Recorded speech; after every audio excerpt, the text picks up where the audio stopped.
อยู่แคว้นใดไม่สุขสำราญเหมือนอยู่บ้านเราชื่นช่ำคำเช้าสุขทวีซับจากพื้นดินสิ้นจากนาทีมีสิทธิเสรีสันติครองเมืองเรามีป่าไม้อยู่สมบูรณ์ไรนาสดใสใต้ฟ้าเรืองโบราณสถานส่งน้ำประเทืองเกียรติเมืองไทยขจรไปทั่วแดนไกลรักชาติของเราไว้เถิดพ้องไทยพื้นแผ่นแหลมทองรวมพี่รวมน้องด้วยกันรักเกียรติรักวงเสริมส่งสัมพันธ์ทูลเถิดเมืองไทยนั้นให้ยืนยงเรามีป่าไม้อยู่สมบูรณ์ไรนาสดใสใต้ฟ้าเรืองโบราณสถานส่งน้ำประเทืองเกียรติเมืองไทยขจรไปทั่วแดนไกลรักชาติของเราไว้เถิดพ้องไทยพื้นแผ่นแหลมทองรวมพี่รวมน้องด้วยกันรักเกียรติรักวงเสริมส่งสัมพันธ์ทูลเถิดเมืองไทยนั้นให้ยืนยง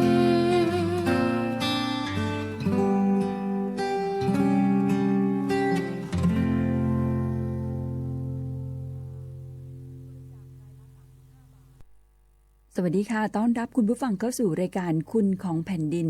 ทางสถานีวิทยุกระจายเสียงแห่งประเทศไทยจังหวัดเชียงใหม่พบกันวันนี้เช้าวันจันทร์ที่2เดือนมิถุนายนพุทธศักราช2568ค่ะช่วงเวลาของรายการคุณของแผ่นดินพบกัน2คลื่นความถี่ FM 93.25 เมกะเฮิรตซ์และ AM 639 กิโลเฮิรตซ์ดิฉันระดารัตน์เลิศลักษณะวสุกิจประเสริฐทำหน้าที่ดำเนินรายการค่ะซึ่งวันนี้ก็มีข้อมูลข่าวสารรวมไปถึงบทเพลงพระราชนิพนธ์บทเพลงเฉลิมพระเกียรติที่นำมาเสนอคุณผู้ฟังได้ติดตามรับฟังกันค่ะ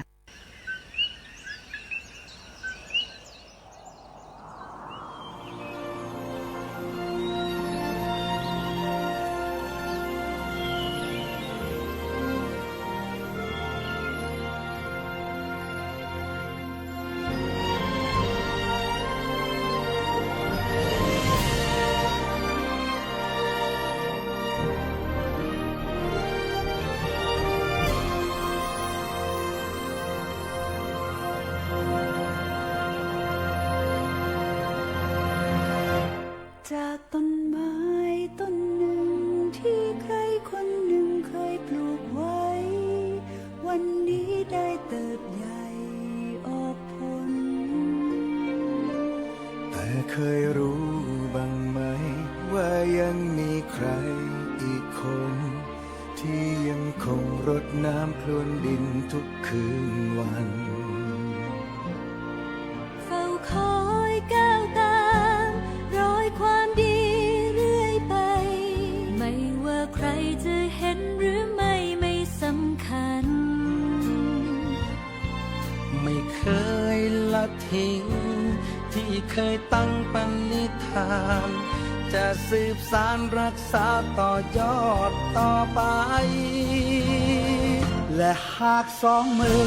ส่งต่อให้อีก100 มือจับมือ60 ล้านมือร่วมมือให้เป็นหนึ่งใจต้นไม้ก็คงสวยงามเติบโตมั่นคงยิ่งใหญ่สมพระไทยในหลวงของเรา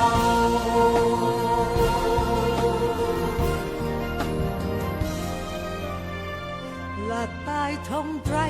ของไทยที่ยังร่มเย็นดีอย่างนี้ ก็เพราะมีจุดเหนี่ยวดวงใจถ้าลองมองให้ซึ้งค่อยๆดูจะเข้าใจว่าใครยังยืนเคียงข้างคนไทยทุกๆคนเฝ้าคอยก้าวตามรอยความดีเรื่อยไปไม่ว่าใครจะเห็นหรือไม่สำคัญไม่เคยละทิ้งที่เคยตั้งปณิธานจะสืบสานรักษาต่อยอดต่อไปและหากสองมือส่งต่อให้อีก100 มือจับมือ60 ล้านมือร่วมมือให้เป็นหนึ่งใจต้นไม้ก็คงสวยงามเติบโตมั่นคงยิ่งใหญ่สมพระทัยในหลวงของเราพวกเราต่างคนพร้อมใจน้อมถวายพระพรให้พระองค์ทรงพระเจริญ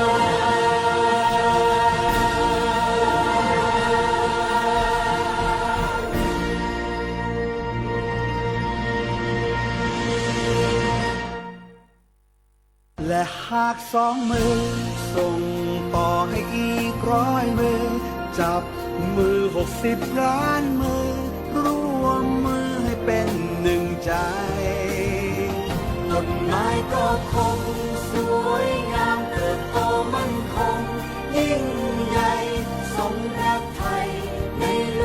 วงของเรา รากฐานสังคมไทยตั้งแต่อดีตจนถึงปัจจุบันเคารพเทิดทูนสถาบันพระมหากษัตริย์เป็นศูนย์รวมจิตใจที่เหนียวแน่นของคนไทยในเวลาที่เกิดวิกฤตทางการเมืองพระบารมีของพระเจ้าอยู่หัวก็ทำให้เกิดความสงบและช่วงที่เกิดวิกฤตเศรษฐกิจปรัชญาเศรษฐกิจพอเพียงของพระเจ้าอยู่หัวรัชกาลที่ 9พระราชทานให้กับคนไทยก็ทำให้ผู้ที่น้อมนำมาปฏิบัติมีภูมิคุ้มกันและไม่เกิดความเสียหายพระปฐมบรมราชโองการของพระเจ้าอยู่หัวรัชกาลที่ 10เราจะสืบสานรักษาและต่อยอดและครองแผ่นดินโดยธรรมเพื่อประโยชน์สุขแห่งอาณาราษฎรตลอดไปพระมหากษัตริย์ไทยทุกพระองค์ทรงห่วงใยราชเสมอสถาบันพระมหากษัตริย์ไทยศูนย์รวมใจไทยทั้งชาติ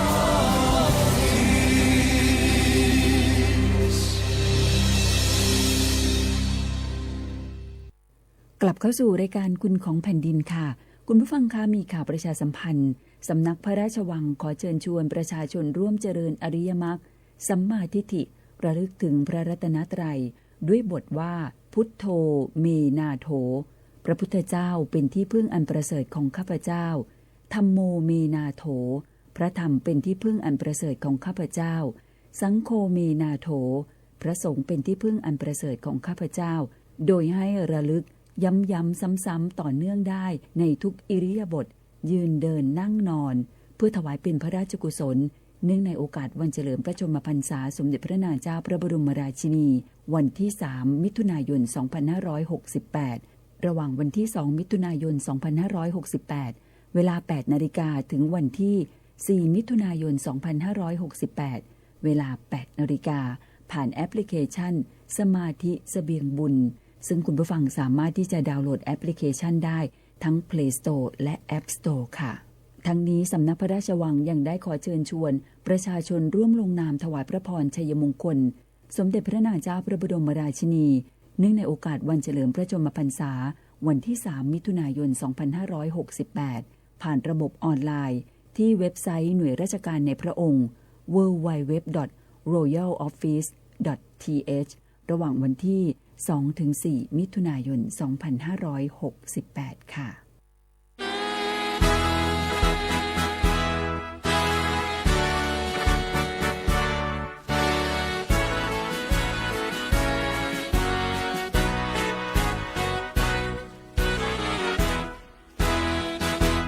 ทรงงามใน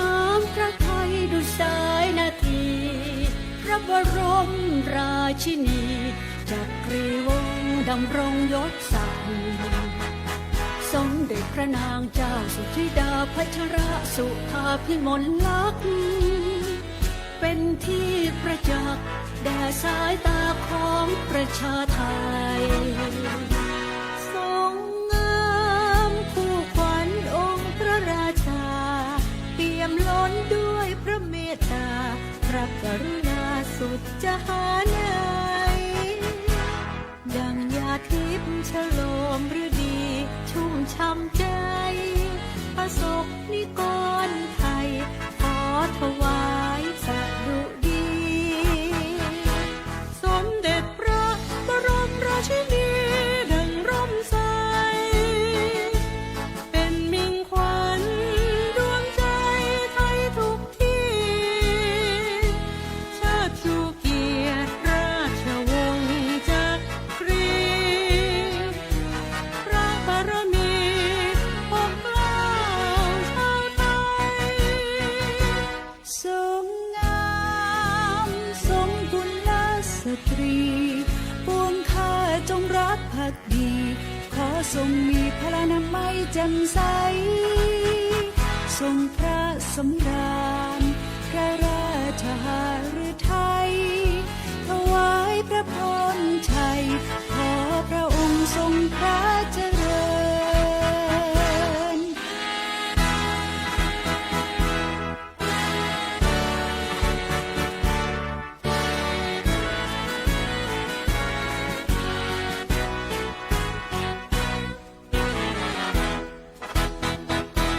สมเด็จพระบรมราชินีดังร่มใสเป็นมิ่งขวัญดวงใจไทยทุกที่เชิดชูเกียรติราชวงศ์จักรีพระบารมีปกเกล้าชาวไทยทรงงามสมกุลสตรีปวงข้าจงรักภักดีขอทรงมีพลานามัยแจ่มใสทรงพระสำราญพระราชหฤทัยถวายพระพรชัยขอพระองค์ทรงพระเจริญ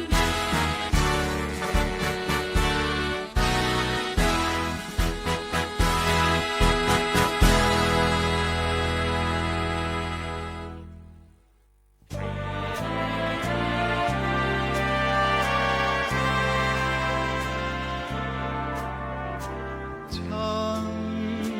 งามทัดทิวเขตข้ามงดงามน่าดู ทั้งมวลล้วนมีเป็นคู่ชิดชูเชยชมรมรื่นแต่ฉันดวงใจผู้พันไฟฝันทุกคืนเฝ้าพร้อมเคียงครองคู่ชื่นให้รื่นเริงใจโลกนั้นดังเมืองสวรรค์เทวันสร้างไว้คิดดูเป็นคู่ทุกสิ่ง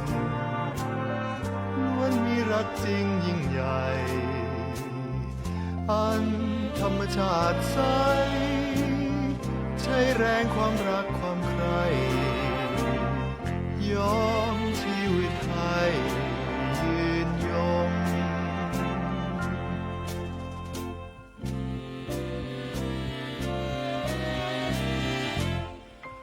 อยู่เดียวเปลี่ยวใจ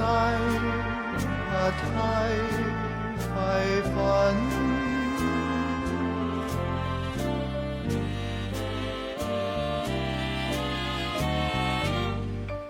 เดชกามเทพพันผูกใจให้หลงแม้เคยทำคุณบุญส่งฟ้าคงปราณีดีอยู่โปรดจงประทานความเอ็นดูให้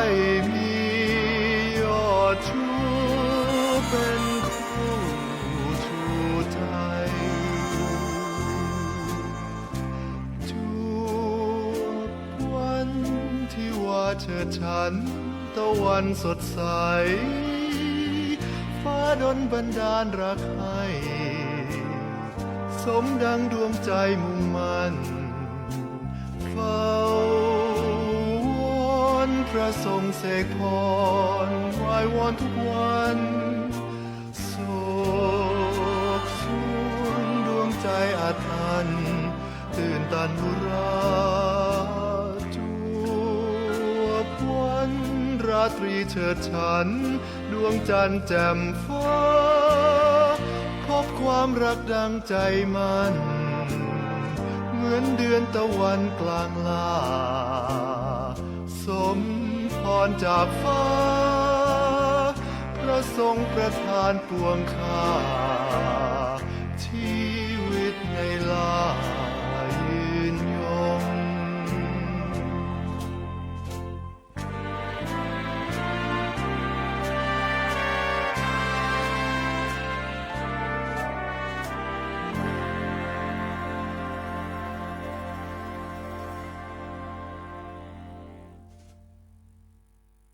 คุณผู้ฟังคะในช่วงเวลานี้ทางรายการขอนำเสนอสารคดีเฉลิมพระเกียรติสมเด็จพระนางเจ้าพระบรมราชินีเนื่องในโอกาสวันเฉลิมพระชนมพรรษา 3 มิถุนายน 2568 ขอเชิญติดตามรับฟังค่ะ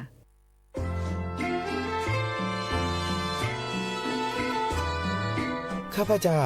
มีความตั้งมั่นที่จะสนองพระเดชพระคุณพระมหากรุณาธิคุณในการสืบสานรักษาและต่อยอดพระราชปณิธานแห่งสมเด็จพระนางเจ้าสิริกิติ์พระบรมราชินีนาถพระบรมราชชนนีพันปีหลวง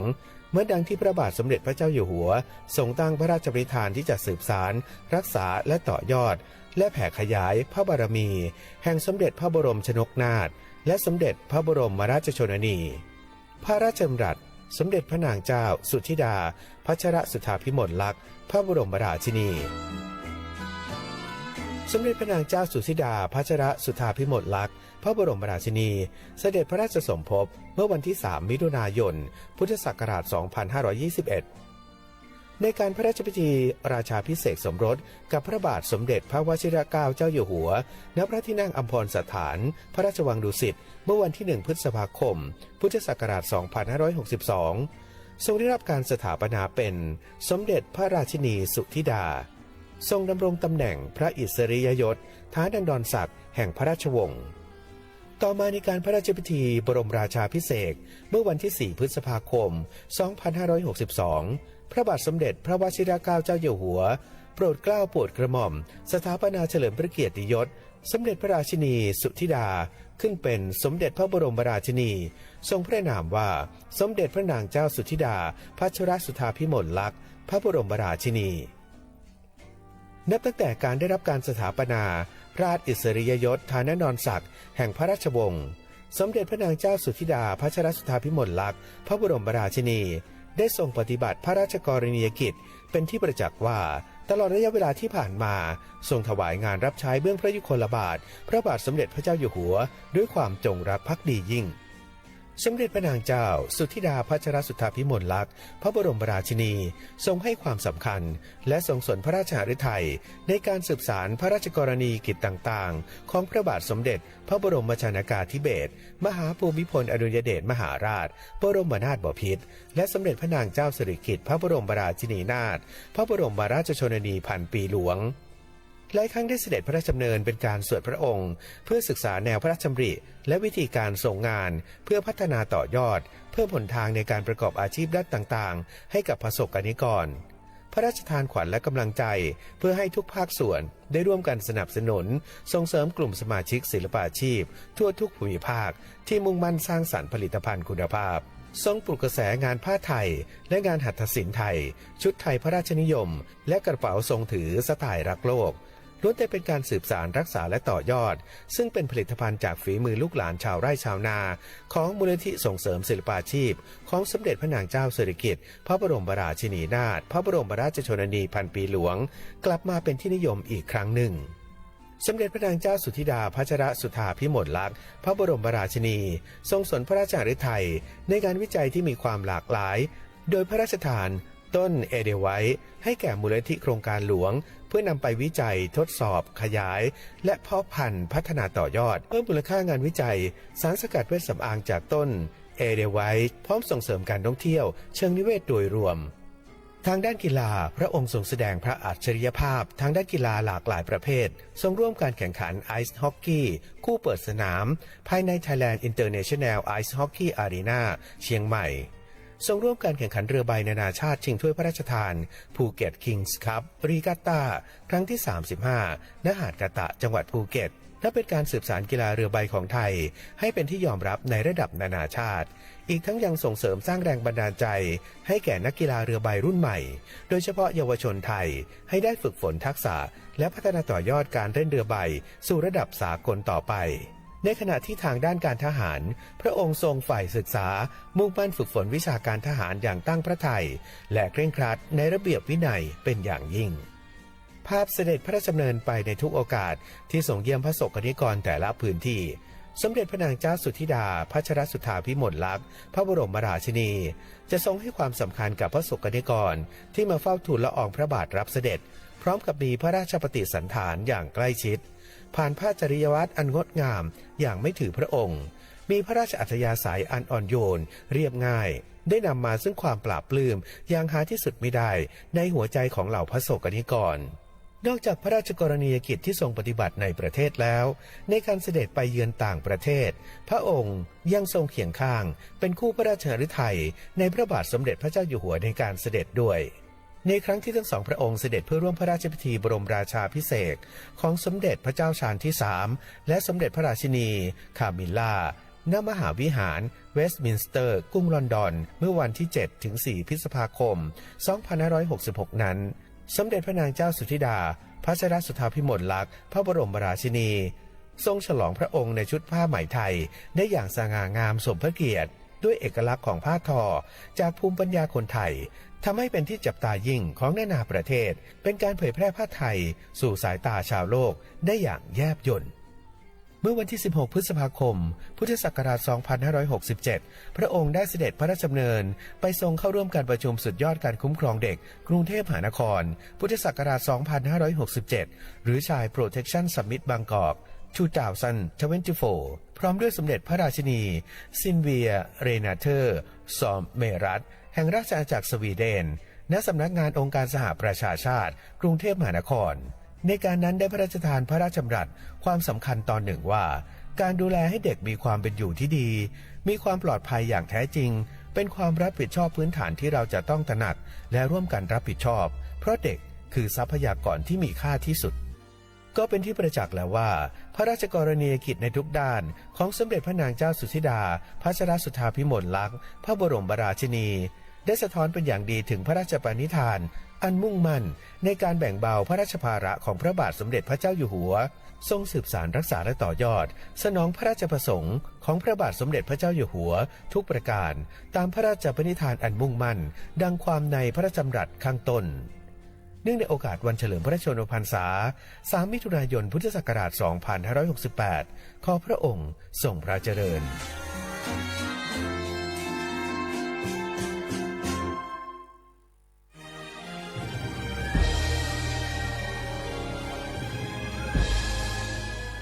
เกิดเป็นคนไทย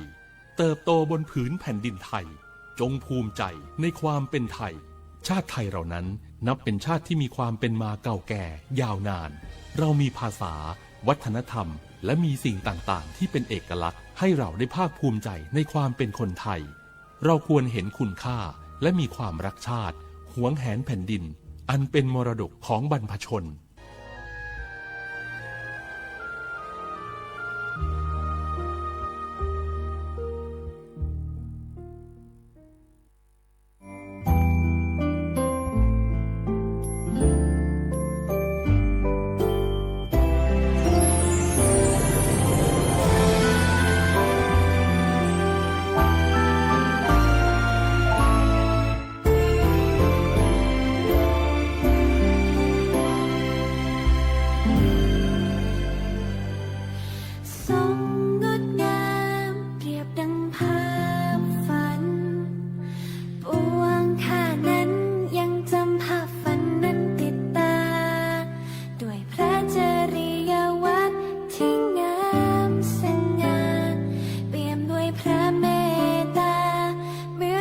องค์ทรงมาทรงปลูกต้นไม้ในใจเรา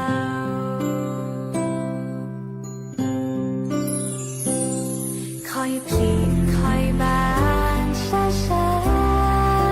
ๆไปจนกว่าจะเต็มหัวใจขอพระองค์อย่าทรงละทิ้งคนไทยเป็นร่มโพชัยให้ร่มไม้ด้วยพระบารมี ขอพระองค์ทรงพระเจริญ ขอพระองค์ทรงพระเจริญ เสียงสรรเสริญพระบารมี คือผลของต้นไม้ที่ทรงปลูกไว้ในใจประชา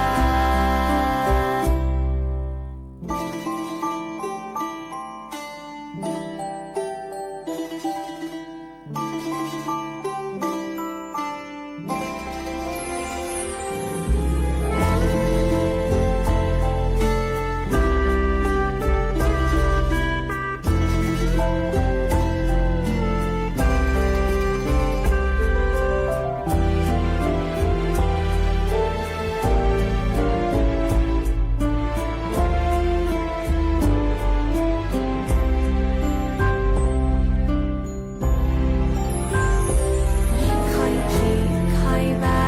นช้าๆไปจนกว่าจะเต็มหัวใจ ขอพระองค์อย่าทรงละทิ้งคนไทยเป็นร่มโพชัยให้ร่มใบด้วยพระบารมี ขอพระองค์ทรงพระเจริญ ขอพระองค์ทรงพระเจริญ เสียงสรรเสริญพระ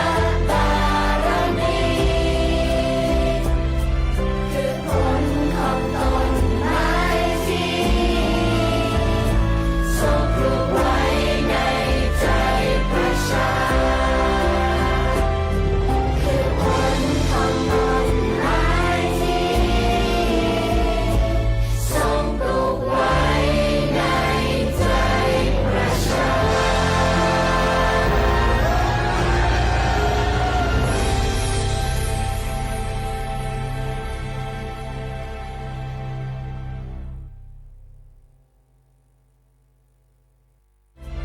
คือผลของต้นไม้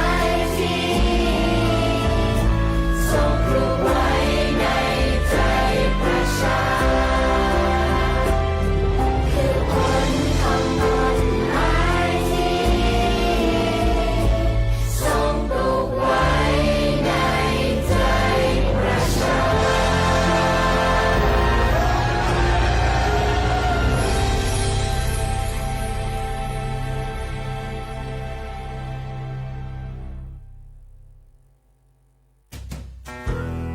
แม่คะ ทำไมเราต้องเคารพธงชาติ และเปิดเพลงชาติไทยในเวลา 8 โมงเช้าและ 6 โมงเย็นล่ะคะ ก็เพราะว่าธงชาติและเพลงชาติไทยเป็นสัญลักษณ์ของความเป็นไทย ให้เราภาคภูมิใจในความเป็นชาติ และความเสียสละของบรรพบุรุษไทยไงล่ะ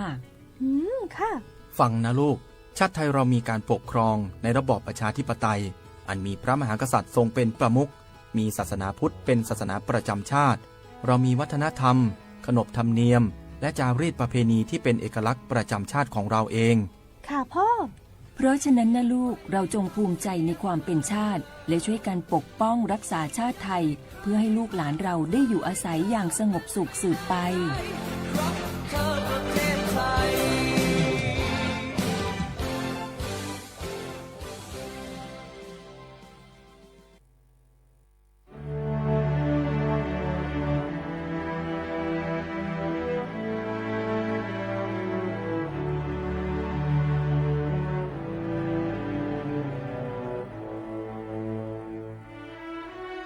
ยา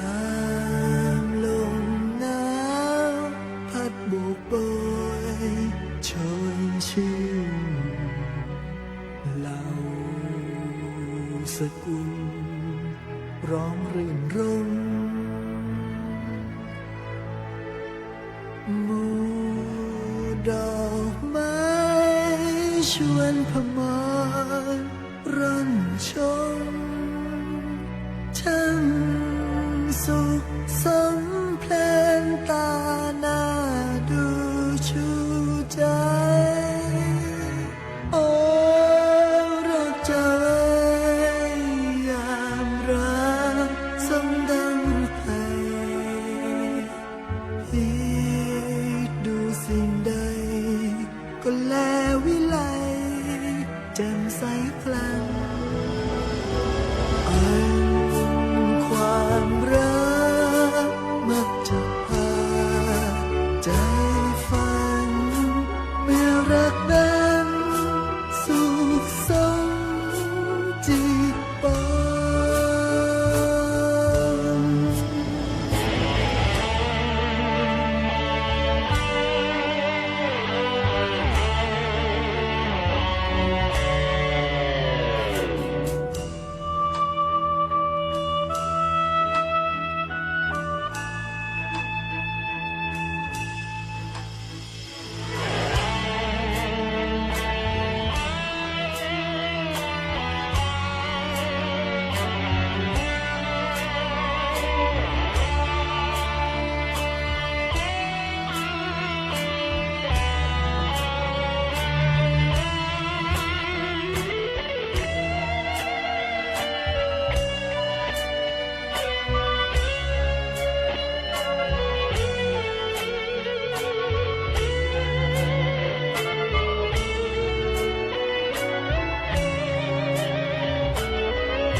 พังพิงน้ำตาลังรินและลามไหลเพียงหยาดฝนปลายมันความรักแม้ไม่เป็นดังหมายตราบวันตายชีพคงคืนเลย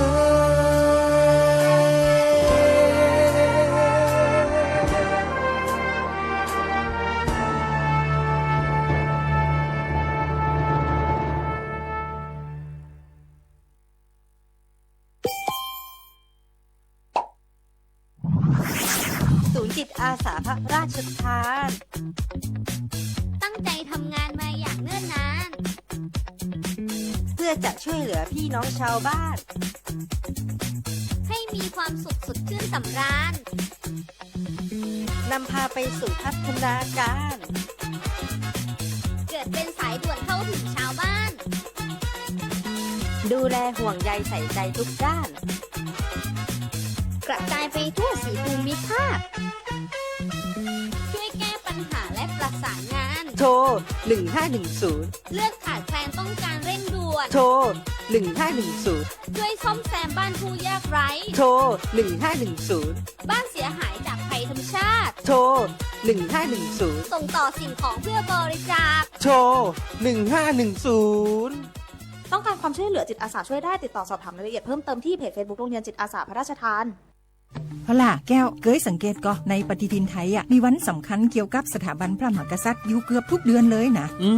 แต่ก็นี่แต่กะก็อย่างเช่นเดือนมกราคมวันที่17วันป่อขุนรามคำแหงวันที่18วันสมเด็จพระนเรศวรมหาราชส่วนเดือนมีนาคมวันที่31วันพระบาทสมเด็จพระนางเกล้าเจ้าอยู่หัว2เมษายนวันคล้ายวันพระราชสมภพกรมสมเด็จพระเทพราช6เมษายนวันจักรี4พฤษภาคมวันชัดมงคล3มิถุนายนวันเฉลิมพระชนมพรรษาสมเด็จพระนางเจ้าพระบรมราชินีใจวันที่28กรกฎาคมวันเฉลิมพระชนมพรรษาพระบาทสมเด็จพระเจ้าอยู่หัววันที่12สิงหาคมกับวันแม่แห่งชาติ24กันยายนวันมหิดลนี่เดือนตุลาคมก็มีวันสำคัญก็คือ13ตุลาวันคล้ายวันสวรรคตของในหลวงรัชกาลที่9วันที่21ตุลาวันคล้ายวันพระราชสมภพสมเด็จย่าและก็23ตุลาก็เป็นวันปิยมหาราชวันที่14พฤศจิกายนวันพระบิดาแห่งฝนหลวง25พฤศจิกายนวันวชิราวุธและก็วันสำคัญในเดือนธันวาคมคือวันที่5วันป่อแห่งชาติครับสังคมไทยเฮาให้ความสำคัญกับวันเหล่านี้คนไทยฮักและก็เทิดทูนสถาบันพระมหากษัตริย์เพราะสถาบันพระมหากษัตริย์อยู่คู่กับคนไทยมาอย่างยาวนานปรารถนาดีจากสำนักงานประชาสัมพันธ์ที่3กรมประชาสัมพันธ์ค่ะ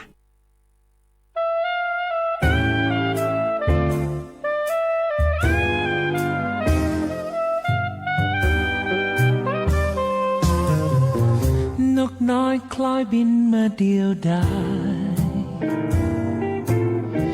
คิดไม่ไหวกังวลให้มนหรือไทยมองขาดมนมิตรไร้คนสนิทคู่เคียงครองลงไหลไม้ปองคนปราณีขาดเรือนเลิงพักพำนักนอนขาดญาติบิดรและน้องพี่บาปกรรมคงมีจำทนระทมท้องฟ้าสายันตะวันลือแสงลับนับวันจะเตือนให้ใจดึงคืนของหากอย่าลงฟ้าคงยิ่งมืดยิ่งตรอมตรองชีวิตระทมเพราะรอมาโจกจันทร์แจ่มฟ้านภาพรเฝ้ามองให้เดือนชุบวิญญาณสักวันบุญมาชะตาคงดี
น้อยคล้อยบินมาเดียวดา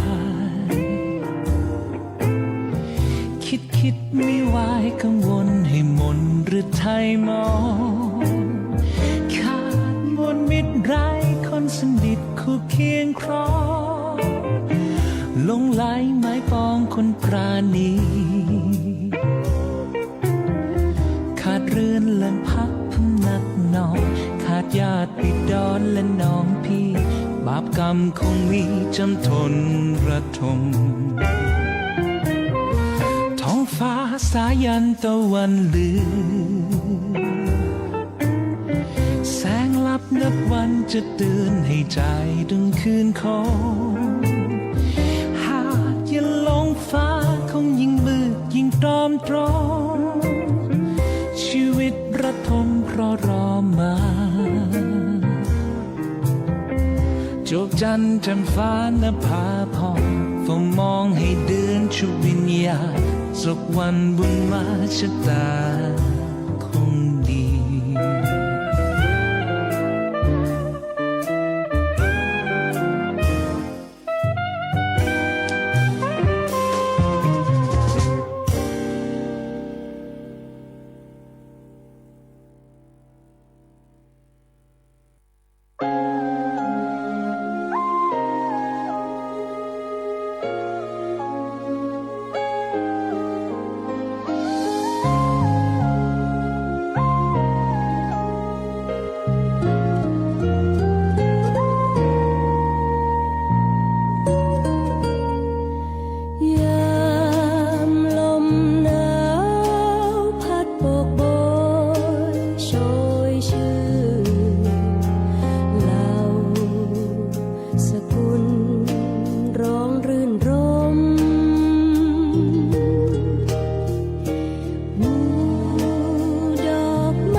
เข้าสู่ช่วงท้ายรายการคุณของแผ่นดินดิฉันระดารัตน์ลาคุณผู้ฟังไปก่อนกลับมาพบกันใหม่ในวันจันทร์หน้าสวัสดีค่ะ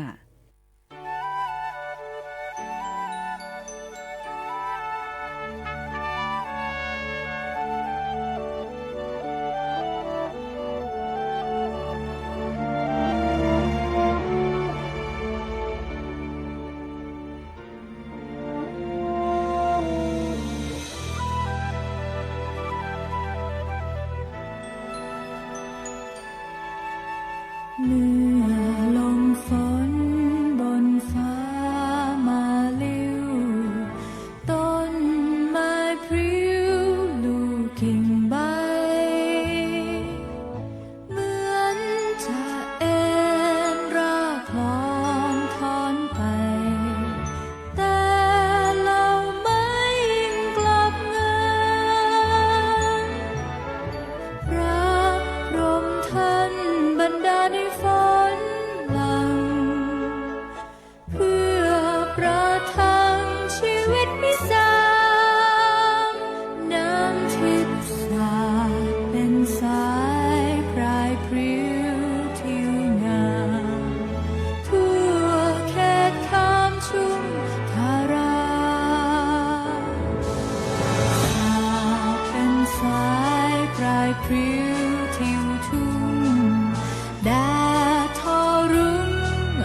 รามตา